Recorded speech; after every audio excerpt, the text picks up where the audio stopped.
Pour ce qui est du discours, il y a trois grandes lignes. Il y a déjà définir quel est l'objectif du site. Est-ce que c'est de vendre sur son site? Est-ce que c'est juste une vitrine pour crédibiliser son métier? Salut Mathilde. Salut Nadia. Ça va? Bien, et toi? Ouais, ça va. Bah écoute, bienvenue chez nous. Ben merci, dans vos super locaux. Ouais. Bah, aujourd'hui, tu es là pour nous parler de l'image de marque et de comment se mettre en valeur grâce à son site internet. Donc si tu peux juste commencer par te présenter, toi, ton activité. Ouais, bien sûr. Bah, du coup, moi c'est Mathilde, j'ai 28 ans, j'habite à Lyon depuis 1 an et avant ça j'étais à Toulon. Dans la vie, je suis conceptrice, rédactrice ou copywriter, si on veut le titre un peu fancy. Avant ça, moi je me destinais à être orthophoniste. Mais pour X, Y raison, les concours n'ont pas voulu de moi. Du coup, je me suis redirigée vers une licence de sciences du langage. Après, j'ai fait un master en ingénierie des médias.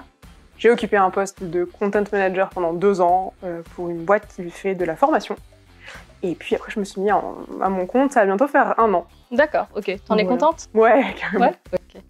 Est-ce que tu peux nous en dire plus sur les problématiques que les marques peuvent rencontrer aujourd'hui dans leur prise de parole et pourquoi elles rencontrent des problématiques même, tout simplement?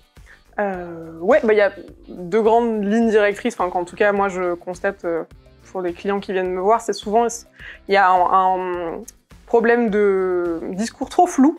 En fait, les marques utilisent des formulations un peu toutes faites ou qu'ils ont vues quelque part et qu'ils reprennent et qu'ils essayent de s'approprier sans expliquer ce qu'ils mettent derrière. Un exemple concret, ça pourrait être « Ok, nous, on est une marque créative. » Ok, mais en fait, créatif, ça peut être... la définition de chacun, c'est vraiment très personnel. Ce qui va être créatif pour moi, elle ne sera pas pour toi et inversement. Du coup, il y a toujours ce manque d'explication du point de vue de la marque de ses qualificatifs et pourtant, c'est ce qui fait son caractère. Donc, souvent, l'audience a du mal à comprendre vraiment quelle est la différence à passer chez eux ou chez quelqu'un d'autre. Du coup, ça donne un discours un peu trop flou et ça, c'est pas très impactant. Et le deuxième volet, je dirais que c'est les marques qui veulent en dire trop tout de suite. Il y a ce besoin de vouloir capter l'attention et de tout de suite vraiment donner toutes les infos possibles à son audience pour être sûr qu'elle rate rien. Sauf qu'en fait, ça perd vraiment la personne en face. C'est un peu... Bon, là, je parle beaucoup, je te donne beaucoup d'infos. L'idée, c'est que j'essaye d'attraper un peu ton attention et de te poser des questions, qu'on ait un vrai échange. Si je t'assomme d'informations, en fait, ton cerveau va en assimiler beaucoup trop. Et son réflexe un peu primaire, ça va être de se dire « Ok, c'est compliqué, ça me coûte trop d'énergie, je fuis tout de suite parce que vraiment, c'est trop » et il va juste fermer l'onglet. D'accord. Okay. Du coup, c'est un peu, on va dire, les 2 volets qui sont souvent une base de complexitude qui n'existe pas comme mot, de complexification du discours. Je vois. Voilà. Et du coup, lorsqu'on doit créer son site internet, quels sont les éléments importants à prendre en compte? Il y en a beaucoup. Alors moi, je parle vraiment toujours d'un point de vue contenu. Évidemment, il y a toute une partie visuelle et puis outils. Mais pour ce qui est du discours, il y a trois grandes lignes. Il y a déjà définir quel est l'objectif du site. Est-ce que c'est de vendre sur son site? Est-ce que c'est juste une vitrine pour crédibiliser son métier? Est-ce que on veut une prise de contact? Est-ce qu'on veut... une action, par exemple, que ce soit un canal d'inscription à une newsletter. Enfin, il y a quand même un objectif qu'il faut bien centrer pour après structurer le contenu. Parce que du coup, ça va pas être on ne structurera pas de la même façon en fonction de l'objectif. Ensuite, idéalement, il faut définir une plateforme de marque avant de se mettre à écrire le contenu. Une plateforme de marque, en gros, c'est un document. Alors, il peut prendre plein de formes. Souvent, c'est juste un PDF ou une présentation.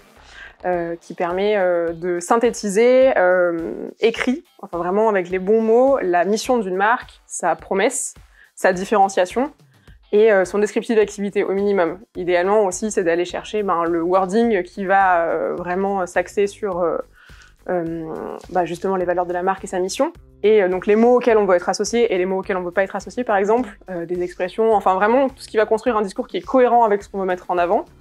Comme ça, on saura après comment le mettre en lumière à l'écrit. Et troisième chose, c'est du coup d'aller travailler tous les éléments qui font la légitimité du discours, la fiabilité en tant que professionnel, et puis une certaine proximité qui fait qu'il y a quand même un humain derrière la marque, ou en tout cas quelque chose auquel on a envie de s'attacher en tant que client. Et d'aller chercher tout ça, ça peut être votre parcours, des éléments de vos loisirs, mais qui du coup se rattachent à votre valeur de marque et votre mission.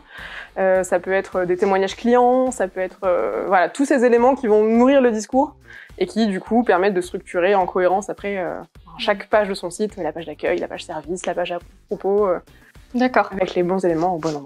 Ok, tu as fini sur la dimension humaine du coup. Ouais. Ça m'amène à une question qui moi-même m'évoque des choses, mais le storytelling qu'on voit beaucoup maintenant sur les réseaux, qui est Grande assez question. courant.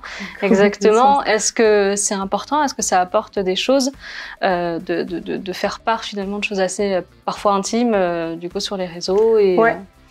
Alors, il y a un peu différentes écoles sur le storytelling. Pour moi, en tout cas, le storytelling, c'est utiliser un schéma narratif qui permet de remettre son client au cœur de son discours. Oui. Pour moi, c'est pas raconter sa vie de façon justement à rajouter de l'émotion et de l'empathie, mais c'est plutôt du personal branding pour moi. Enfin, en tout cas, je le vois comme ça. Moi, je l'aime plutôt dans l'aspect où on remet vraiment son client au cœur du discours et c'est lui le héros de notre marque. Nous, on n'est qu'un guide qui vient l'aider à résoudre son problème, mais en tout cas, vraiment le remettre au centre du discours. En fait, je prends souvent l'image de la rencontre amoureuse. Je pense qu'on est tous déjà allés à un premier date. Moi, j'appelle ça les dates de l'enfer. On se trouve avec quelqu'un qui fait que parler de lui tout le temps, non-stop, une espèce de déhidoire d'informations. Et juste, c'est l'enfer. C'est long, il n'y a aucune discussion. T'as jamais fait? Bah écoute, moi j'en ai fait et franchement c'est l'enfer. Et en fait, la personne en face a juste envie de s'enfuir parce que en fait, déjà c'est une perte de temps, ça n'a aucun intérêt et on se dit qu'on pourrait faire beaucoup de choses. Ce que tu veux dire par là, c'est qu'il faut pas juste raconter sa vie pour attirer l'attention. Ouais. Je pense qu'il faut qu'il y ait un intérêt client derrière. L'idée, c'est pour moi dans un bon storytelling, il y a plus de vous ou de nous que de je. Okay. En tant que marque, en tout cas. C'est vraiment remettre le client au centre de son discours et en fait, si on lui montre qu'il a de l'importance pour nous, il va déjà plus nous faire confiance que si c'est juste une conversation unidirectionnelle. Quoi. Oui, tout à fait, ouais, je vois. Bon, ça me va comme réponse. Formidable. Et comment on met en place une vraie stratégie de branding du coup? Et ben, en allant justement à l'écoute de son audience et en le remettant au centre de ce qu'on a, de ce qu'on a à dire. C'est lui le héros, c'est lui qui doit être mis en avant et nous, on est juste une trame pour l'aider. Mais en tout cas, sur un site internet, je prends toujours, souvent le parti en tout cas, sur chaque page, de d'abord remettre le client sur la page d'accueil, c'est lui. Comment vous résolvez son problème? En fait, il s'en fout de votre vie, il veut savoir comment vous allez améliorer la sienne en tout cas. Donc c'est d'abord lui, ensuite la solution que vous lui proposez, et ensuite qui vous êtes pour lui proposer cette solution. Mais en fait, vous venez en dernier. Pour moi, en tout cas, la marque doit s'effacer un peu au profit du client, qui doit être la star du discours sur le service ou le produit vendu. Quoi. Ouais. Sur le site, justement, est-ce qu'il doit être plutôt vivant? Même si je pense connaître la réponse, est-ce qu'il faut apprendre à tester, améliorer son site régulièrement? Est-ce qu'il y a un schéma, on va dire, une fréquence à... Alors une fréquence canonique, peut-être pas, ça dépend vraiment de la taille de la marque, des moyens et des objectifs, je dirais, mais en tout cas, oui, c'est hyper important, je pense, de le faire vivre, parce que c'est un sacré accouchement en général, de sortir un site internet, on sait que c'est long et douloureux, et une fois que c'est fait, on ne veut plus jamais en entendre parler, et pourtant, ce qui est intéressant, c'est de le suivre pour savoir si en fait les gens lisent les textes que vous écrivez et s'ils font l'action que vous souhaitiez qu'ils fassent. Par exemple, sur la page contact, est-ce qu'effectivement vous avez des contacts, oui ou non? Est-ce qu'ils cliquent sur le bouton? Est-ce qu'ils ferment l'onglet? Et jusqu'où ils lisent la page? Et je trouve que là, du coup, ça permet vraiment de se dire, ok, mon info, elle n'est pas passée. Parce qu'en fait, l'info importante, elle est dans le paragraphe d'en dessous. Il faut que je la remonte et du coup, de tester, voir si y a plus d'appels à l'action qui sont faits. Oui, ça permet d'avoir des éléments d'itération et de continuer à remplir nos objectifs de prise de contact et de vente à la fin, quand même. Oui, d'accord. Et du coup, là, tu parles effectivement de tests. Comment on surveille son site? Comment on fait justement pour voir jusqu'où vont ses fonctionnalités? Est-ce qu'il y a des outils pour ça? Oui, il y a des outils. Alors, c'est pas non plus mon domaine d'expertise. Après, moi, je travaille notamment avec 3 outils. Bon, il y a l'Analytics, de configurer son compte Google Analytics, qui permet de suivre, combien il y a de visiteurs par page, quelle est la page la plus lue. Du coup, si jamais on devait modifier une page, commencer par celle qui est la plus lue, parce que c'est celle qui aura sûrement le plus d'impact, et pas se focaliser sur une où il y a 2 visites par mois, par exemple.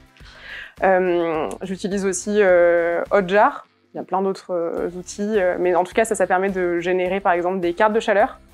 En gros, l'idée, c'est de mettre un petit outil de suivi des visites d'une page, et ça donne une carte qui va du chaud au froid, le chaud étant l'endroit que les gens ont bien lu, et le froid, l'endroit où les gens ne lisent plus. Et du coup, il y a une progression de la carte de chaleur qui montre jusqu'où la moyenne des gens s'arrête.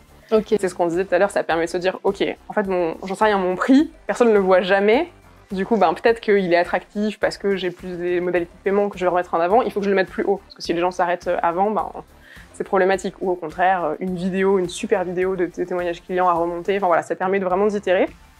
Et il y a aussi de l'A/B testing avec Google Optimize, si je ne dis pas de bêtises, qui permet justement de présenter donc, à une audience aléatoirement une version de page différente, donc la version A ou la version B, et ensuite de tirer des conclusions sur celle qui a le mieux fonctionné en fonction de l'objectif défini.